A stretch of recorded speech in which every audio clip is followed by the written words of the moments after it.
ప్రస్తుతం మనకు ఆహాలో అందుబాటులో ఉన్న మూవీ 14. ఈ మూవీ ప్రజెంట్ తెలుగులో ఆహాలో అందుబాటులో ఉంది. ఇది 2024లోనే వచ్చింది. ప్రజెంట్ అయితే ఆహాలో ఉంది. రన్ టైం వచ్చేసి 1 అవర్ 57 మినిట్స్ లోపే ఉంటుంది. ఈ మూవీని అయితే సింగిల్గా మాత్రమే చూడండి, ఫ్యామిలీతో కలిసి చూడవద్దు. కొన్ని చోట్ల కాస్త రొమాంటిక్ సీన్స్ అయితే ఉండడం జరిగింది. ఇక ఈ మూవీ చూస్తున్నంతసేపు ఈ మూవీ కోసం అయితే ఈ మూవీ టీం వాళ్ళైతే బాగానే కష్టపడ్డారని అర్థమవుతుంది. అలాగే మూవీలో యాక్టింగ్ చేసిన వారందరి యాక్టింగ్ కూడా బాగానే ఉంది. కాకపోతే మూవీ అయితే అనుకున్నంతలా ఏమీ లేదు, రొటీన్గా ఉంటుంది. స్టోరీ లైన్, స్క్రీన్ ప్లే కూడా చాలా వరకు స్లోగానే ఉంటుంది. సో మూవీ అయితే అంతలా ఏమీ లేదు. ఈ మూవీని అయితే లైట్ తీసుకోండి. ఒకవేళ చూద్దాం అనుకుంటే మరీ అంత ఖాళీగా ఉంటేనే చూడండి, లేకపోతే వదిలేసేయండి. ఈ మూవీ డ్రామా, రొమాంటిక్, థ్రిల్లర్గా సాగుతుంది. థ్రిల్లర్గా ఉండే ఈ మూవీ ఎలా ఉందో అనే విషయం తెలుసుకునే ముందు ఇంకా ఎవరైనా మన ఛానల్ని సబ్స్క్రైబ్ అండ్ లైక్ చేయకుండా ఉంటే తప్పకుండా మన ఛానల్ని సబ్స్క్రైబ్ అండ్ లైక్ చేసి కాస్త నాకు సపోర్ట్ చేసేయండి.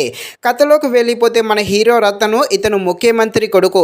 ఫ్రెండ్స్తో హ్యాపీగా సరదాగా లైఫ్ని అయితే లీడ్ చేస్తూ ఉంటాడు. ఇదే సమయంలో డాక్టర్ అయిన నేహతో లవ్లో పడతాడు. ఇక వీళ్ళిద్దరు కూడా హ్యాపీగా లవ్లో ఉన్న సమయంలోనే 2 మర్డర్స్ అయితే జరుగుతాయి. ఈ మర్డర్స్ వల్ల హీరో హీరోయిన్ ఎలాంటి ప్రమాదంలో పడతారు, ఈ మర్డర్స్ చేసింది ఎవరు, దీనివల్ల వచ్చిన ప్రాబ్లమ్స్ ఏంటి అని తెలియాలంటే మీరు తప్పకుండా ఈ మూవీని అయితే ఆహాలో చూడాల్సిందే. చూడకుండా ఉండడమే బెటరు. మూవీ అయితే అంతలా ఏమీ లేదు. ముఖ్యంగా మూవీ స్టోరీ లైన్ అయితే చాలా వీక్గా ఉంది. ఇలాంటి మూవీస్తో ఇదివరకు చాలా చూసామనే ఫీల్ కూడా కలగడం జరుగుతుంది. అలాగే ఈ ఇన్వెస్టిగేషన్ సీన్స్ కూడా అంత ఇంట్రెస్టింగ్గా అనిపించే విధంగా అయితే ఏమీ లేదు. కేవలం క్లైమాక్స్ ఉంటుంది. ఆ క్లైమాక్స్ మాత్రమే కాస్త ఆకట్టుకోవడం జరుగుతుంది.